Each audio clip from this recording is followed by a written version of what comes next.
ఎట్టా బతికే వాళ్ళమో తెలుసా bro? 9 teams fight in the league stage to play CSK in the final అనే స్టేజ్ నుంచి సిఎస్కే లీగ్ స్టేజ్ లో మ్యాచెస్ ఓడిపోయే స్టేజ్ కి వచ్చింది. సిఎస్కే లీగ్ స్టేజ్ లో స్ట్రగ్లింగ్ సిఎస్కే ఏదో వచ్చింది. సోది లేకుండా straight to the point Ruturaj Gaikwad. ఆ ఇంటెంట్ ఏంది బ్రో అసలు?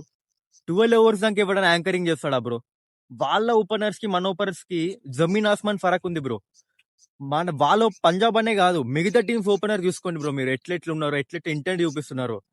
12 ఓవర్స్ దాకా యాంకరింగ్ చేస్తారా బ్రో ఎవడైనా? మరి ఓకే, సంజు శాంసన్ వికెట్ పడ్డది, ఆయుష్ మాత్రే ఫ్రెష్ గా వచ్చిండు, కొడుతున్నాడు. ఒక 2 ఓవర్స్ ఇంటెంట్ స్ట్రైక్ రొటేట్ చేసుకుంటూ ఆయుష్ మాత్రకి ఇస్తే పర్లేదు.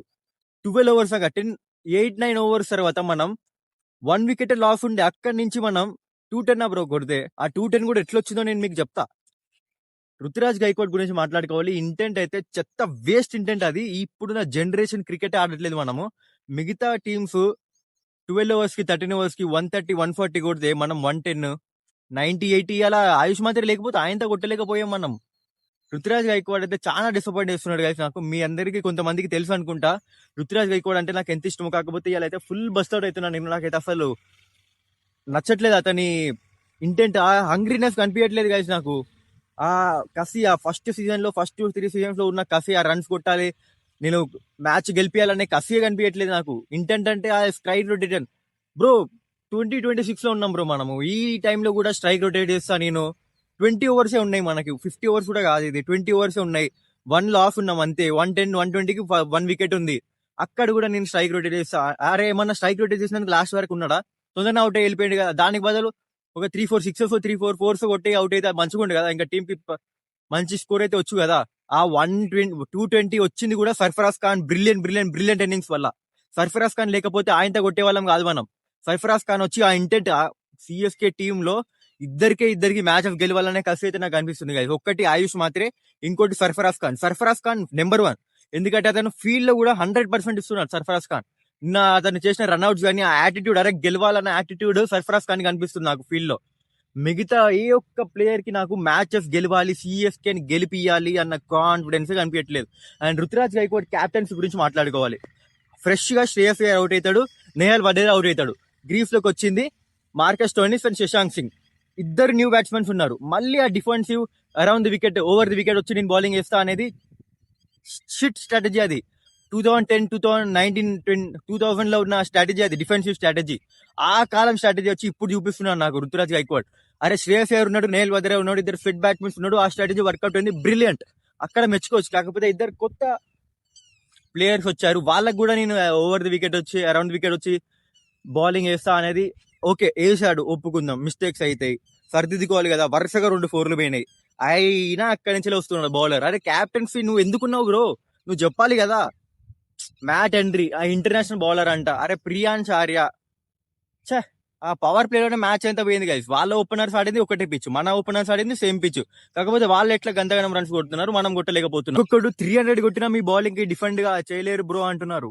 ఎంత ఇజ్జత్ పోయే కథ ఇదంతే వీళ్ళంతా చేస్తున్నారంటే అసలు. ఆ ఫస్ట్ అండ్ ఫార్మోస్ట్ థింగ్, ఆ స్టీఫెన్ ఫ్లెమింగ్ అనే డైరెక్ట్ తీసేయాలి వాడిని అసలు. వాడు జాక్ ఫోక్స్ ని మ్యాచ్ షాట్ ని పట్టుకొచ్చినప్పుడే నాకు అర్థమైంది సీజన్ ఏదో కథలు పడుతున్నాడు వీడు అని. అరే మా మామ కొడుకు, మా బాబాయ్ కొడుకు అన్నట్టు తెస్తున్నాడు వాడు న్యూజిలాండ్ నుంచి ప్లేయర్స్ ని. జాక్ ఫోక్స్ బ్రో ఎవడన్నా తెస్తే? జేకబ్ డఫీని, నువ్వు అంతలా న్యూజిలాండ్ ఇష్టం, న్యూజిలాండ్ ప్లేయర్స్ తేవాలంటే జేకబ్ డఫీని ఇచ్చి పెట్టినావు.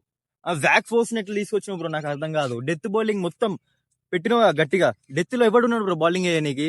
స్ట్రగుల్ అవుతున్నాం మనం. నువ్వు డగ్అవుట్ లో కూర్చొని చూయింగం నవ్వులుకుంటా మంచిగా చూస్తున్నావు.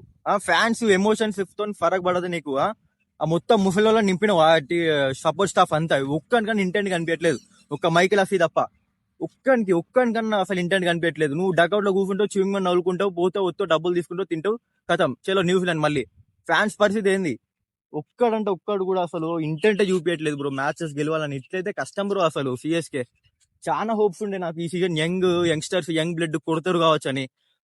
కార్తిక్ శర్మ ట్రై చేస్తున్నాడు, ఓకే. మన టీంలో ఇంటెంట్ చూపించేది ఒకే ఒక్క ప్లేయర్ సర్ఫరాజ్ ఖాన్. గెలవాలి, ప్రూవ్ చేయాలి ఫ్యాన్స్ కి అనే ఒకే ఒక్క ఆట ఆడుతున్నది సర్ఫరాజ్ ఖాన్. అతన్ని తప్ప నేను ఎవరిని బ్యాక్ చేయను కదా. ఇక ఆయుష్ మాత్రే కూడా బ్రిలియంట్ ఇన్నింగ్స్ ఆయుష్ మాత్రే ఇవ్వాలా. అండ్ ఇంకొక విషయం, రుతురాజ్ గైక్వాడ్ పోయిన ఇయర్ నాకు పైన 2 ఎక్స్ప్లోసివ్ ఓపెనర్స్ కావాలి. టీం కోసం నేను నెంబర్ 3 వెళ్తా, ఓకే నెంబర్ 3 వెళ్ళావు. అప్పుడు కొంచెం క్రిటిసిజం వచ్చింది. ఓకే నేను కూడా ఒప్పుకుంటా. ఓకే ఎక్స్‌ప్లోసివ్ టీమ్ కోసం ఆలోచిస్తున్నాడు. నెంబర్ 3 వచ్చాడు. ఓకే పర్లేదు బెస్ట్ డిసిజన్. సరే నెంబర్ 3 అక్కడి నుంచి ఐపీఎల్ 2025 నుంచి నెంబర్ 3 ఇంజ్యూర్డ్ అయ్యారు. ఓకే ఇంజ్యూర్డ్ అయిపోయింది. సీజన్ పోయింది. డొమెస్టిక్ లో వెళ్ళావు. డొమెస్టిక్ లో number 3 very good brilliant innings. మళ్ళీ ఐపీఎల్ 2026 వచ్చినాక ఓపెనింగ్ ఎవరు రమ్మన్నారు బ్రో నిన్ను? ఆయుష్ మాత్రే ఉన్నదే పవర్ ప్లే ని మాక్సిమం చేయడానికి 6 ఓవర్స్ లో ఇద్దరు ఫీల్డర్స్ బయట ఉన్నప్పుడు మిగతా అన్ని ఫీల్డర్స్ లోపల ఉన్నప్పుడు ఆయుష్ మాత్రం అక్కడక్కడ యూస్ కావాల్సింది మనకి. మొత్తం ఫీల్డర్స్ అంతా బయటకు పోయినాక ఆయుష్ మాత్రం ఏం చేస్తాడు బ్రో పెద్ద? నువ్వో ఇంటెంట్ చూపియవు, స్ట్రైక్ రొటేట్ చేయాలని, నువ్వు 12 ఓవర్స్ దాకా ఉండాలి, లాస్ట్ దాకా ఉండాలి. ఏం చేస్తావు బ్రో? లాస్ట్ దాకా ఉంటే అవుట్ అయి వెళ్ళిపోతావు. ఓపెనింగ్ పొజిషన్ నీది కాదు బ్రో. ఇక నువ్వు ఇప్పటికైనా సంజు శాంసన్ అయినా కిందికి దింపు, లేకపోతే నువ్వైనా కిందికి రా. ఆయుష్ మాత్రమే షుడ్ ఓపెన్.